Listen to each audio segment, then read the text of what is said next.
Hello dear students, welcome to S K sir's maths academy. पाठीमागच्या लेक्चरला आपण Euler's theorem बघितलेले आहे. डोंट फॉरगेट, युलर्स थेरम कशासाठी वापरतो आपण? To find out partial differentiation of homogeneous equation किंवा होमोजिनियस फंक्शन. मग आता ह्या ठिकाणी तुम्ही जर पाहिलं तर आपल्याला एक पुढचा क्वेश्चन दिला आहे, u is equal to cosec inverse असा आपल्याला एक फंक्शन दिलेला आहे.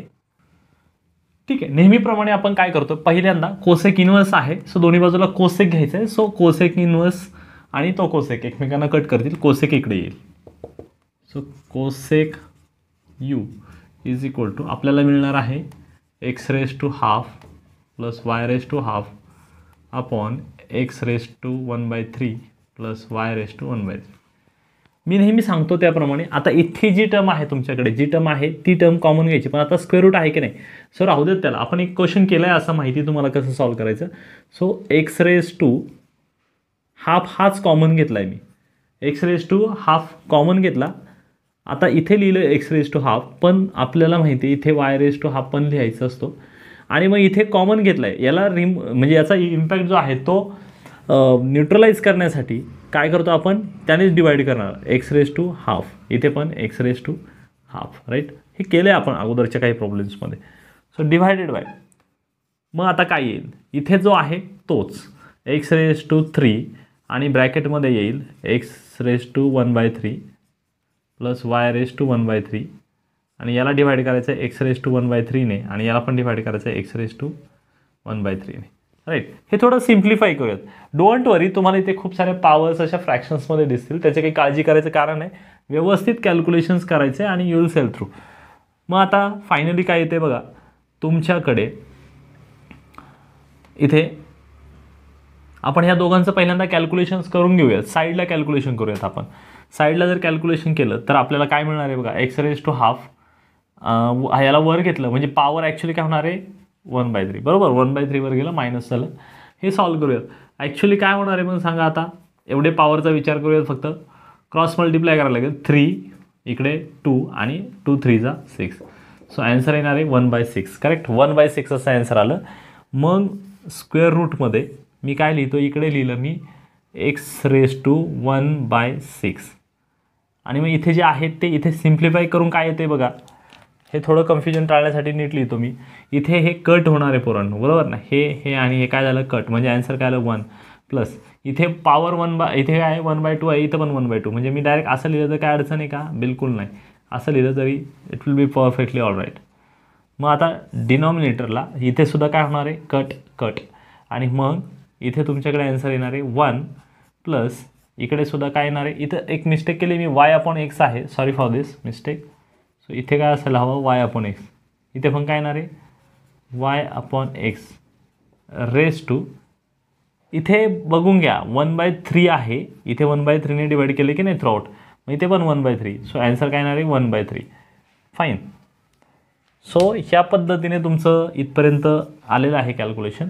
मग आता हे लिहिणार कसं आपण, बरोबर, कसं लिहिणार आपण हे, तर लक्षात घ्या हे लिहिताना आता एक्स रेस टू हाफ आहे आणि हे स्क्वेअर रूट आहे. ह्या स्क्वेअर रूटला जर रिमूव्ह करायचं असेल, आतमध्ये माझ्याकडे एक्स रेस टू 1/6 आहे. या स्क्वेअर रूटचा मिनिंग काय माहिती आहे आपल्या सगळ्यांना, काय आहे 1/2, बरोबर. म्हणजे 1/6 आहे आणि त्याचं परत काय करायची, पॉवर 1/2. कोणामुळं, कारण ही स्क्वेअर रूटचा मिनिंग काय असतो, पॉवर काय असते 1/2. सो मग हे जेव्हा तुम्ही फायनलाइज कराल तेव्हा ॲक्च्युली काय येणार आन्सर 1/12. कळालं, 6 2 12, राईट. सो म्हणून इथे मी लिहिणार एक्स रेस टू 1/12 आणि मग तुम्ही ऑब्झर्व केला असेल तुमच्या ब्रॅकेटमध्ये जे काही कंटेंट आहे, जो काही कंटेंट आहे तो कंटेंट ॲज इट इज येणार.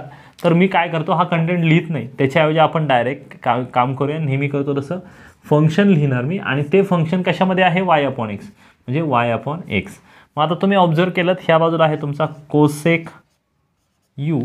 अशा पद्धतीने तुम्हाला हे फंक्शन मिळालं मित्रांनो. Cosec u is equal to x raise to 1/12 f of y/x. ते तुम्हाला काहीतरी कॉमन मिळाले म्हणून आपण सांगणार clearly given function is homogeneous, correct. आणि एवढं लिहून चालणार नाही, अजून आपल्याला दोन गोष्टी लिहायच्यात. कुठल्या दोन गोष्टी लिहायच्यात सांगा, आपल्याला पहिलं लिहायला लागतं एफ ऑफ यू काय आहे. ह्या बाजूला जो असतो तो असतो तुमचा कोसेक यू, म्हणजे तो आहे तुमचा एफ ऑफ यू. सो इथे मी लिहिणार कोसेक यू. आणि त्यानंतर अजून एक महत्त्वाचा पॉईंट आपल्याला माहिती पाहिजे तो म्हणजे एन. आता इथे एक्स रेज टू ची पॉवर किती आहे 1/12, म्हणून एनची व्हॅल्यू जी आहे ती आलेली आहे 1/12. आपल्यासाठी महत्त्वाच्या आहेत पोरांनो ह्या दोन व्हॅल्यूज, मी नेहमी सांगतो. तर ह्या दोन व्हॅल्यूजवरच आपलं सगळं कॅल्क्युलेशन डिपेंड आहे. ओके, लक्षात ठेवा अशा प्रकारे जेव्हा एक्सप्रेशन दिलेलं असतं तेव्हा त्या युलर्स मेथडने सोडवायचं, हे डोक्यात राहू देत आपल्या, म्हणजे कन्फ्युजन होणार नाही. मग आता स्टेप 1 कंप्लीट केली आहे तुम्ही. आता आपल्याला काय करायचं आहे, आता स्टेप 2 कडे जायचं आहे. सो स्टेप 2 मध्ये काय करतो आपण, युलर्स थेरमचा यूज करतो, बरोबर. मग काय म्हणणार, बाय युलर्स थेरम. मग युलर्स थेरमचं एक बेसिक स्टेटमेंट जे आहे ते लिहितो आपण, एक्स डॅबा यू बाय डॅबा एक्स प्लस वाय डॅबा यू बाय डॅबा वाय इज इक्वल टू, आपण काय लिहित असतो, n into f of u upon f dash of u. Correct, ह्या फॉर्मॅटमध्ये आपण लिहितो. मग आता ह्या फॉर्मॅटमध्ये जर आपण लिहिलं तर आपलं आन्सर काय येतं ते बघूयात आपण. एनची व्हॅल्यू किती लिहायला सांगितली मी आता, एनची व्हॅल्यू आहे आपल्याकडे 1/12 आणि एफ ऑफ यू जो आहे तो आहे cosec. So cosec you upon, आता ह्या कोसेक यूची डेरिव्हेटिव्ह आपल्याला घ्यायची, ती आपल्याला काय असते माहिती आहे का, असते minus cosec you cot you. Fine, अशा पद्धतीने ती डेरिव्हेटिव्ह आपल्याकडे असते. कोणाची डेरिव्हेटिव्ह घेतली हे समजून घ्या पहिल्यांदा. ही जी डेरिव्हेटिव्ह आहे पोरांनो, ही कोणाची डेरिव्हेटिव्ह घेतली आहे, जे फंक्शन आहे तुमचं काय आहे कोसेक यू, त्याची डेरिव्हेटिव्ह असते minus cosec you cot you. मग आता इथे तुम्ही कॅल्क्युलेशन्स करायचेत आणि मग आपल्याला आन्सर मिळून जाईल. जर कॅल्क्युलेशन केलं तर cosec Yula cosec you cut होतो, म्हणजे फायनली तुमचं आन्सर जे आहे ते काय येतं 1/12 असं येणार आहे. पण इथे काय येतं आहे, इकडे मायनस लावून टाकतो इकडे, आणि इथे काय येणार आहे बघा, इथे तुमच्याकडे येणार आहे 1/cot u.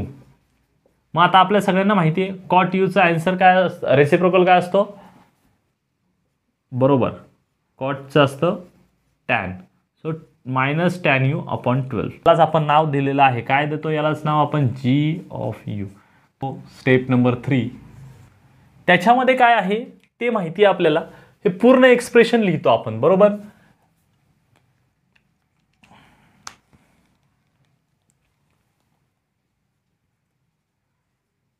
Bye Euler's theorem,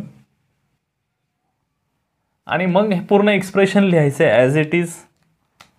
so काय एक्सप्रेशन आहे ते लिहिणार आपण इकडे.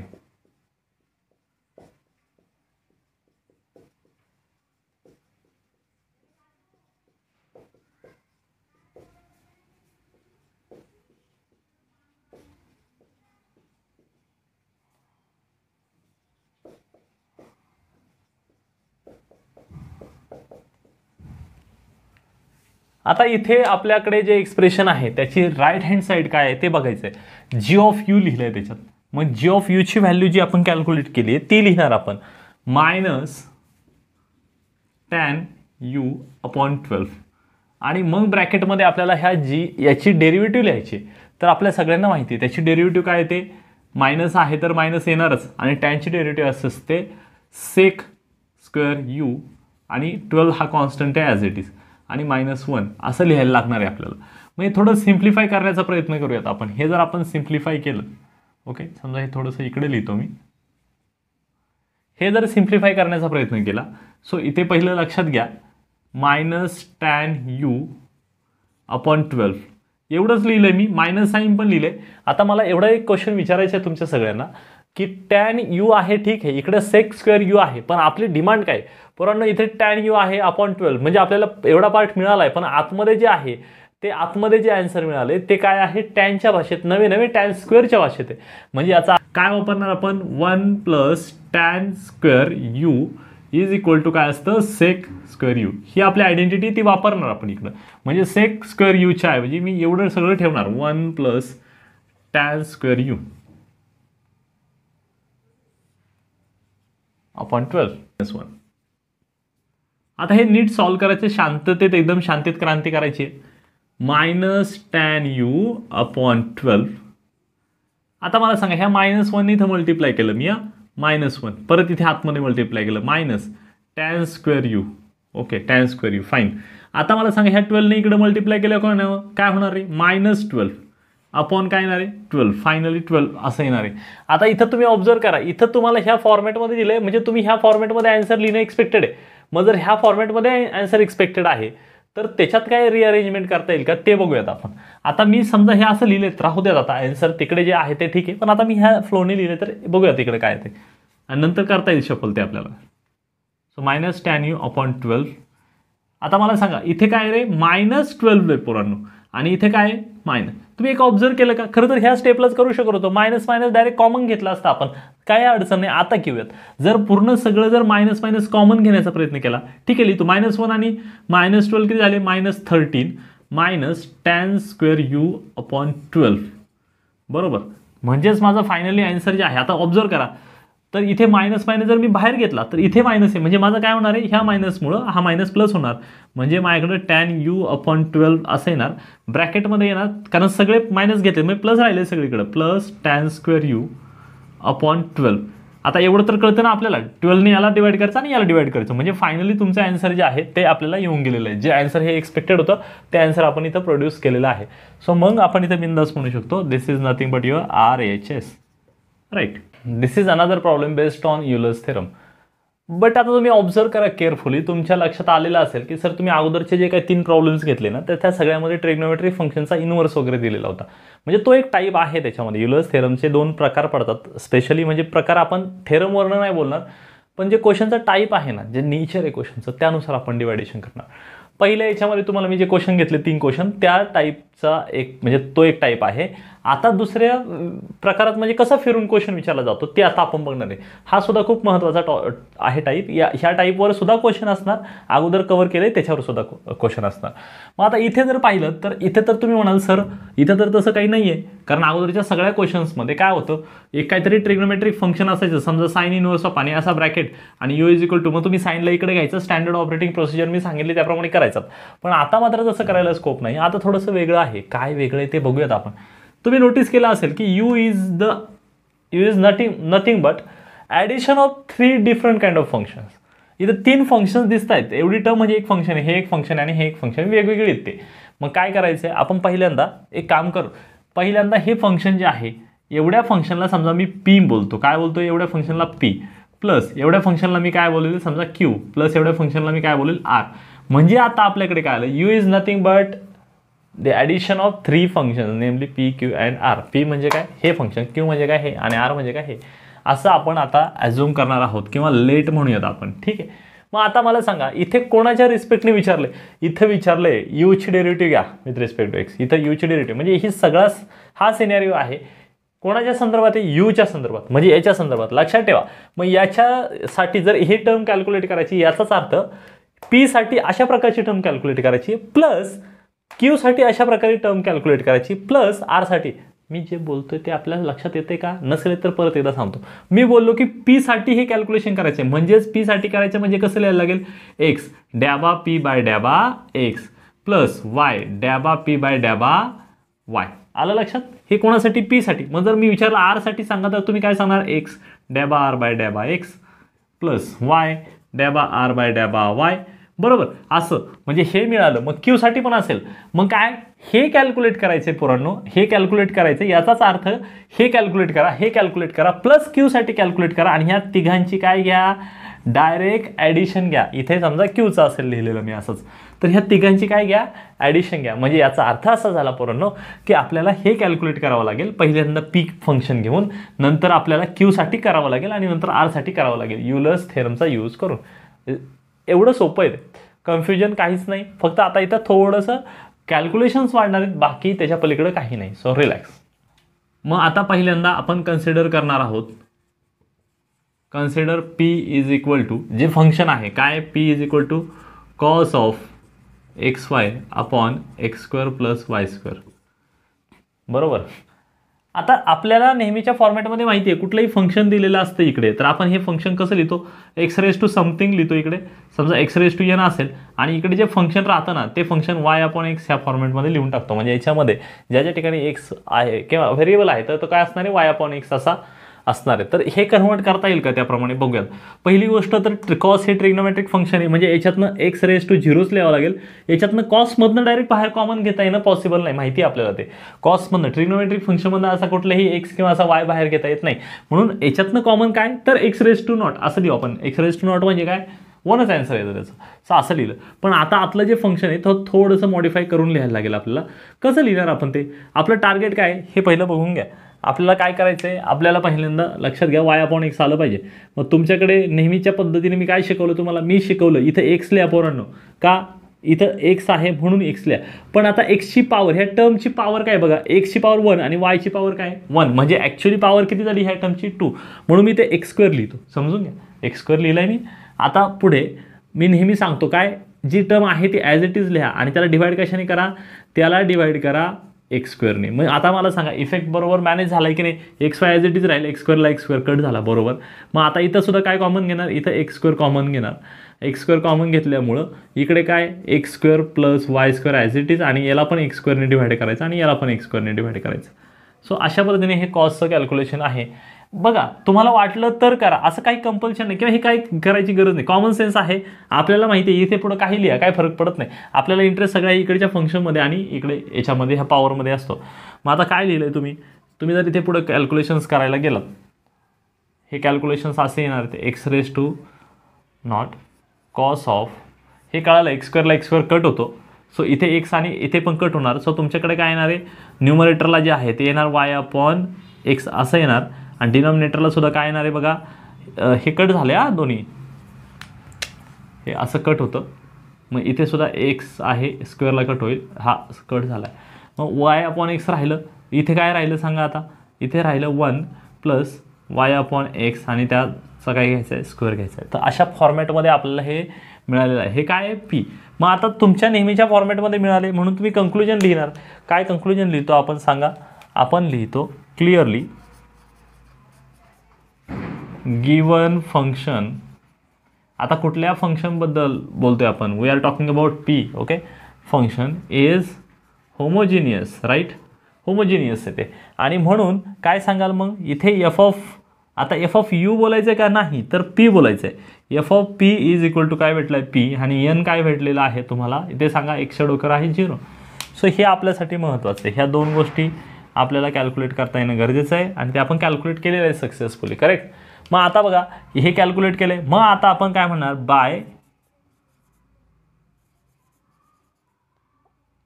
Euler's theorem. युलर्स थेरम काय कोणासाठी वापरायची, पी साठी. सो काय लिहिणार, एक्स डॅबा पी बाय डॅबा एक्स प्लस वाय डॅबा पी बाय डॅबा y is equal to, formula काय सांगतो आपल्याला, n into f of u upon f dash of u असं होतं. पण आता मला सांगा इथे यू आहे का तुमच्याकडे, इथे यू आहे का, काय आहे तुमच्याकडे P. So F dash of P हे बघूनच कळालं आपल्याला काय कळालं हे बघूनच, एनची व्हॅल्यू पोरांना 0 आहे की नाही. हां, मग एनची व्हॅल्यू जर 0 असेल तर बाकी त्याला कशाने मल्टिप्लाय करा, युअर आन्सर बिकम्स 0. सो अशा पद्धतीने हे तुम्हाला मिळाले पहिलं. सो याला बोलायचं आहे स्टेप नंबर 1, काय म्हणायचं याला, याला बोलायचं आहे एक्सप्रेशन नंबर 1. हे सगळं कोणासाठी केलं, पी साठी. आता आपल्याला कॅल्क्युलेशन करायचं आहे क्यू साठी, right. So next step is step number 3. Let किंवा कन्सिडर क्यू कोणाला समजलं आपण, कोणाला अजूम केलं क्यू स्क्वेअर रूट ऑफला. म्हणून आपण लिहिणार q is equal to square root of x square plus y square, correct. मग आता हे जर लिहिलं असेल तर आपल्याला हे व्यवस्थित रिअरेंज करायचं आहे. क्यू इज इक्वल टू, याच्यातनं काही कॉमन घेता येतो का बघूयात, because we are damnly interested in the power of x. सगळ्यात महत्त्वाचं यांची व्हॅल्यू मिळाली तरच कॅल्क्युलेशन्स आहेत. मग इथे तुम्हाला square root as it is ठेवता येईल. इथे जी टर्म आहे ती ॲज इट इज लिहिली मी, आणि मग इकडे काय येणार आहे x square plus y square. पण याला कशाने, इथे एक्स स्क्वेअर आहे म्हटल्यावर एक्स स्क्वेअरने डिवाइड करायला लागेल असं. मग काय फायनली येतं आहे बघा स्क्वेअर रूट ऑफ. आता मला सांगा इथं एक्स स्क्वेअर आहे आणि इथं स्क्वेअर रूट आहे, मी याला जर बाहेर घ्यायचं ठरलं तर फक्त बाहेर काय येणार आहे स्क्वेअर रूटच्या फक्त एक्स मिळेल. आणि मग स्क्वेअर रूटमध्ये काय मिळेल मला बघा, हे कट होईल, कट झालं 1 प्लस इथे मला मिळेल वाय अपॉन एक्स आणि त्याचा स्क्वेअर, राईट. मग आपल्याला सांगता आलं, आता काय सांगता आलं क्लिअरली, आपण बोलणार क्लिअरली क्यू, किंवा असं म्हणूया clearly this is homogeneous function, right. आणि मग हे जर होमोजिनियस फंक्शन असेल तर मग आपण काय करणार, बाय, हो त्याच्या अगोदर आपल्याला दोन गोष्टी लिहिणं गरजेचं आहे. एफ ऑफ क्यू, काय एफ ऑफ क्यू ह्या साईडला जे असतं ते तर क्यू आहे, आणि यांची व्हॅल्यू किती दिसते इथे सापडली का, 1. ओके, ओ मिस्टर इंडिया, ओ होता है हर जगह लेकिन दिखता नाही. मग इथे यांची व्हॅल्यू 1 मिळाली आहे तुम्हाला. सो हे दुसरं एक्सप्रेशन आहे, सॉरी हे दुसऱ्या म्हणजे थर्ड स्टेपमधलं हे आन्सर आहे. मग आता पुढे काय करायचं आहे, बाय युलर्स थेरम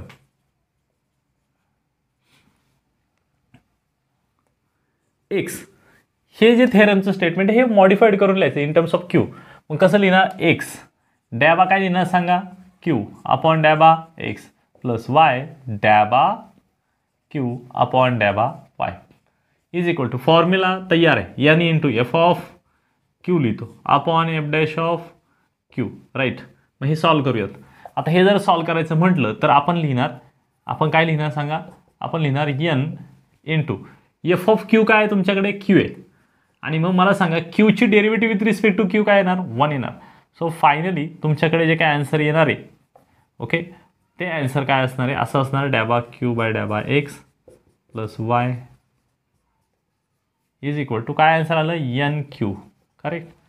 सो हे तुमच्याकडे आन्सर आलेलं आहे आणि याला आपण बोलणार आहोत इक्वेशन नंबर 2, राईट. सो अशा पद्धतीने हे केलं आपण. आता स्टेप नंबर 4. मग स्टेप नंबर 4 मध्ये काय आहे बघा, स्टेप नंबर 4 मध्ये काय, जे आर हे फंक्शन घेतोय आपण ते. So consider r is equal to काय, आर फंक्शन हे फंक्शन आहे x y square upon x plus Y.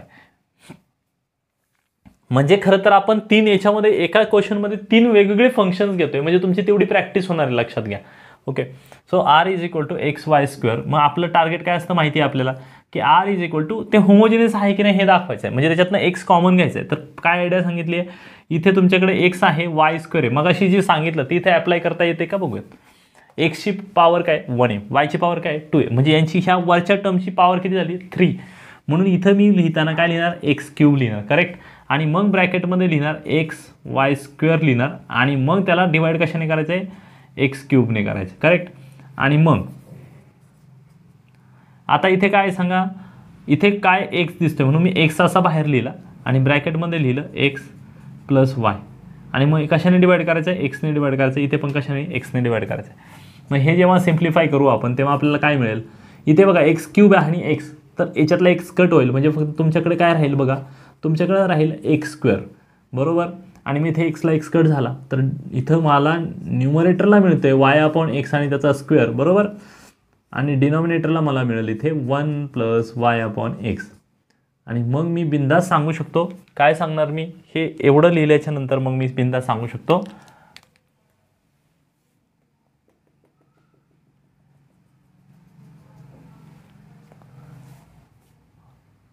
R is equal to x square f of काय सांगणार मी, f of y upon x, correct. So that implies this is homogeneous function. Okay, मग हे जर homogeneous function आहे तर तुम्ही apply करणार आहात कुठली थेरम, युलर्स थेरम. पण त्याच्या अगोदर तुम्हाला हे लिहावं लागेल की एफ ऑफ आर काय आहे तुमच्याकडे, आर आहे, आणि यांची व्हॅल्यू किती सापडली आहे, 2 सापडली, बरोबर.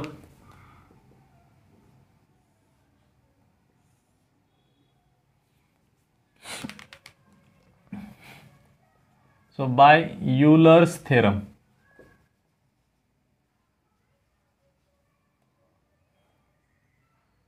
सो काय लिहिणार आपण आता इथे, एक्स, आता कोणाची डेरिव्हेटिव्ह घेतोय आपण, आर, म्हणजे डॅबा आर बाय डॅबा एक्स प्लस वाय डॅबा आर बाय डॅबा y is equal to formula n into f of R upon f dash of R, right. आता कंप्लीट करूयात. सो काय येणार आहे आपल्याला, यांची व्हॅल्यू किती आहे 2, आणि फंक्शन काय तुमच्याकडे आर, आणि त्याची डेरिव्हेटिव्ह डिनॉमिनेटरला यायची विथ रिस्पेक्ट टू आर काय येते ती 1. म्हणजे हे एवढंच येणार. म्हणून तुमच्याकडे फायनल एक्सप्रेशन आहे डॅबा आर बाय डॅबा एक्स,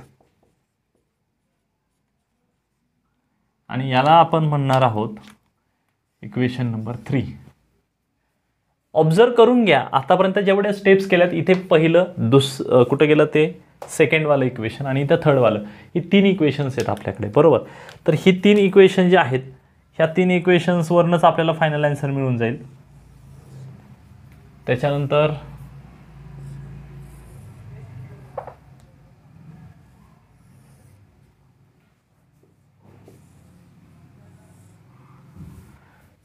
ओके, मग आता हे आपल्याला क्लब करायचं आहे. क्लब करायचं आहे म्हणजे काय, पुढची स्टेप आहे स्टेप नंबर 5, आणि मग स्टेप नंबर 5 मध्ये हे शोधायचं आहे आपल्याला. मग आपण म्हणणार नाव consider LHS.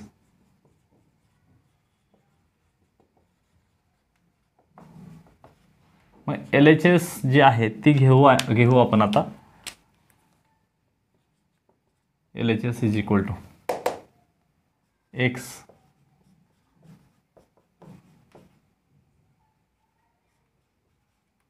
Is equal to, पण आता तुम्हाला सगळ्यांना सांगितलंय मी, मग अशी एक्सप्लेन केलं की ह्या यूचं कॅल्क्युलेशन करायचे म्हणजे कोणाचं करायचं, याचं प्लस याचं प्लस याचं. आता ह्या तिघांची कॅल्क्युलेशन दिसत आहेत तुम्हाला फ्रॉम 1, 2 and 3.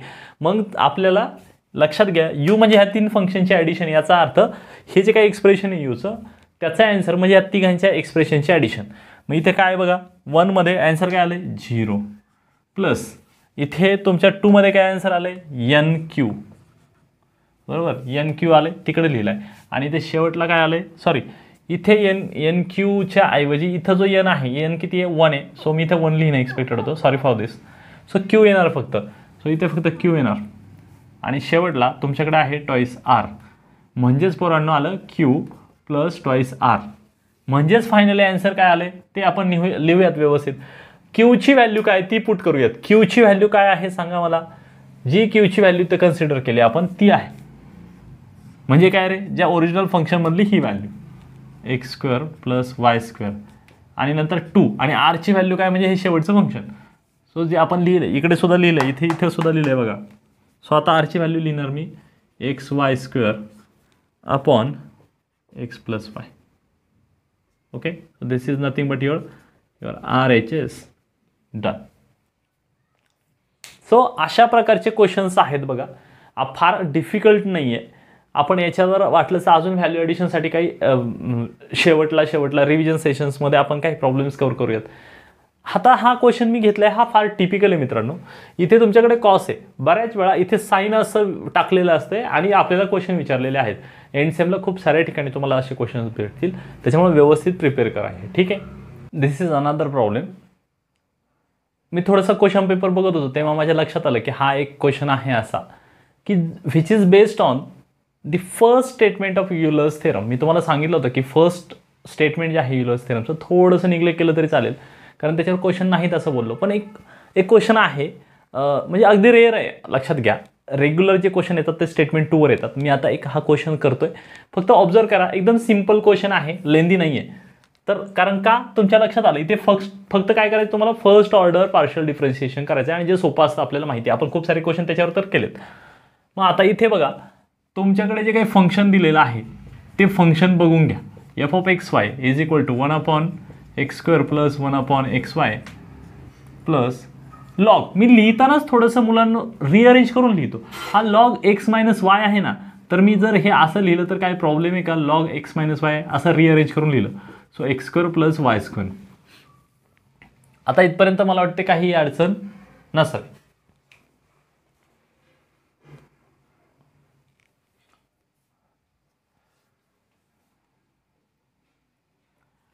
आता माझं टार्गेट सगळ्यांना क्लिअर माहिती आहे.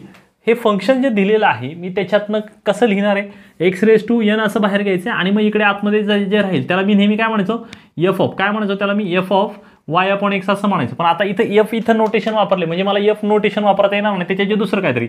समजा मी त्याला g म्हणेल, ठीक आहे. हां, पण एक लक्षात घ्या, आता g म्हणून चाललं म्हणजे काय होईल की आपल्याला माहिती आहे पुढे जाऊन परत प्रॉब्लेम येतो. त्याच्यापेक्षा एक वेगळं नोटेशन वापरूया, कारण g हे सुद्धा त्या ठिकाणी वापरलेलं आहे नोटेशन थेरममध्ये, म्हणून मी इथे समजा याला फाय असं नाव देईल. ठीक आहे, आता लक्षात आलंय तुम्हाला. पहिल्यांदा टार्गेट काय, x⁴n असं दाखवा, याच्यातनं कॉमन काय निघते ते बघूयात. मग आता 1/x² ॲज इट इज ठेवा प्लस आता इथे काय आहे हे बघून घ्यायचं आहे आपण. इथे XY आपण कॉमन काढायचं असेल तर काय आयडिया शिकवली मी, x ची पॉवर 1 आहे, y ची पॉवर म्हणजे होल टर्मची पॉवर किती आहे स्क्वेअर आहे, म्हणून काय कॉमन घ्यायचं आहे x² आणि मग XY ॲज इट इज ठेवायचं आहे आणि इथे x² घेतला आहे त्याला कॅन्सल आउट करण्यासाठी x² डिनॉमिनेटरला लिहावं लागेल. मग इकडे बघा आता थोडंसं अजून रिअरेंज करायचं. मी काय बोललो y/x हवं आहे, इथे तर माझ्याकडे काय log x/y, मग थोडंसं काहीतरी ॲडजस्ट करावं लागेल. तुम्हाला माहिती आहे की log ऑफ a/b असं असेल ना तर आपण मायनस लॉग केला की आपलं काय आन्सर लिहू शकतो b/a. करेक्ट. सो ते वापरायचं इकडे. म्हणजे मी इथे तुमच्याकडे प्लसच्या ऐवजी मायनस लिहिल आणि log x/y च्या ऐवजी y/x असं लिहिणार. मग इथे सांगा हे इंटरेस्टिंग आहे. याच्यातनं काय कॉमन घेत असतो x² इथे दिसतो तो कॉमन घ्यायचा आणि मग इकडे x² येतं प्लस y² काय येणार आहे x² येणार आहे. करेक्ट. आता याच्यातनं काय कॉमन निघते ते आपल्याला लगेच कळाले. काय कॉमन निघणार याच्यात सांगा. हो काही लोकांच्या डोक्यात असेल सर मगाशी केलं तसं करू ना आपण. थांबा जरा, इथे थोडं वेगळ्या प्रकारचं एक्सप्रेशन आहे म्हणून आपण स्टेटमेंट 1चा यूज करणार युलर्स थेरमचा. मग याच्यातनं कॉमन काय निघते थ्रूआउट काय कॉमन निघाले थ्रूआउट. इथे मला 1/x² बरोबर 1/x² हे कॉमन निघालेलं आहे.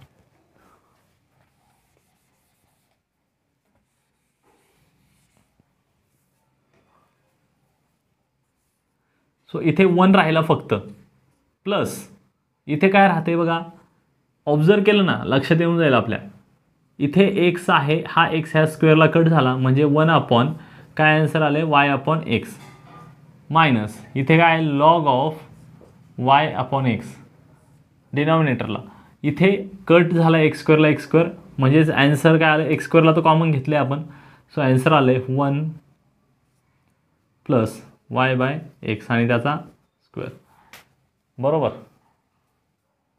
मग आता ऑब्झर्व करून आपण सांगू शकतो ह्या सगळ्या फंक्शन राहिलेल्या याच्यामध्ये y/x आहे आणि इथे तुमच्याकडे. मग आता ह्या x² वर लिहूयात तो होईल x⁻². ह्या बाजूला काय f(x, y) आणि मग जे राहील त्याला आपण साय असं नाव बोलूया सॉरी फाय आणि मग फाय ऑफ काय लिहिणार फाय ऑफ y/x. आणि मग आता आपण काय सांगू शकतो बिंदास एक्सची काहीतरी पॉवर कॉमन घेता आली. So that implies given function is homogeneous आणि होमोजिनियस आहे त्याची डिग्री किती आहे ती आपल्याला दिसते इथं की काय आहे. इथे फंक्शन तुमच्याकडे जे आहे ते दिलेलं आहे.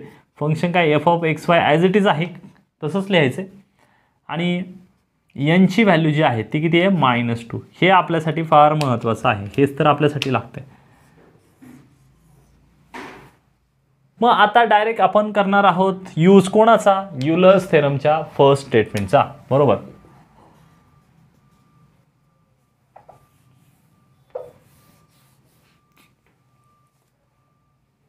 नाव बाय युलर्स थेरम आणि इथं स्पेसिफिकली मी लिहितो स्टेटमेंट 1. मग त्या स्टेटमेंट 1 मध्ये काय सांगितलं तर आठवत असेल की झेड हे काय कोणाचं फंक्शन असेल XY आणि झेड काय होमोजेनियस असं सांगितलं होतं.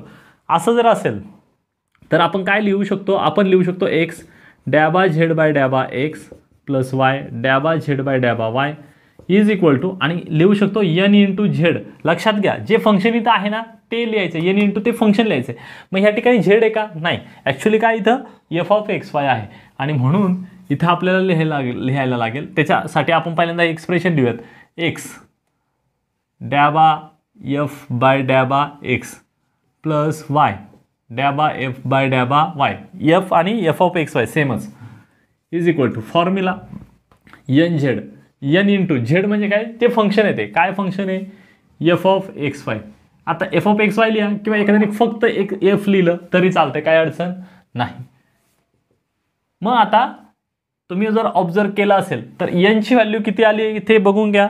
n ची व्हॅल्यू आहे -2 म्हणजेच तुम्ही काय लिहिणार -2 इंटू f. पुढच्या स्टेपला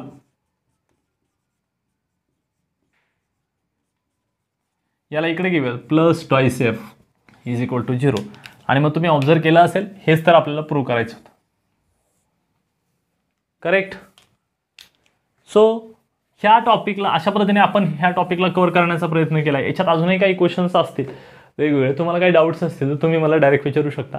पण माझ्या हिशोबाने जे इम्पॉर्टंट आहे ते सगळे क्वेश्चन्स मी घेण्याचा प्रयत्न केला आहे. याच्या पलीकडे काही राहिलं असेल तर रिव्हिजन लेक्चर्समध्ये मी घेऊन टाकेल. पण तुम्ही एक गोष्ट नोटीस केली असेल की युलर्स थेरमच्या फर्स्ट स्टेटमेंटवर क्वेश्चन नाही आहेत, सेकंड स्टेटमेंटवर आहेत. आणि एक्झाममध्ये आपल्याला गॅरंटीड कशावर क्वेश्चन असणार आहे? युलर्स थेरमच्या सेकंड स्टेटमेंटवर क्वेश्चन असणार आहे. Don't forget. मी तुम्हाला 3 टाईपचे क्वेश्चन शिकवलेत. फर्स्ट टाईपमध्ये ज्याच्यामध्ये इनव्हर्स ट्रिग्नोमेट्रिक फंक्शन वगैरे असायचं बघा, साइन इनव्हर्स ऑफ समथिंग असं, हे एक झालं. दुसरं म्हणजे जिथे मोठं function u is equal to, इथे एक फंक्शन असेल त्याला पी नाव दिलं क्यू प्लस आर, बरोबर असं, आणि मग त्याची कॅल्क्युलेशन. आणि थर्ड टाईप म्हणजे हा की ज्याच्यात फर्स्ट स्टेटमेंटचा यूज करायला लागतो. तर हा फार रेअर क्वेश्चन्स आहेत अशा प्रकारे. तर व्यवस्थित थरोली करून घ्या आणि तुम्हाला याचं 100% क्वेश्चन येणार आहे.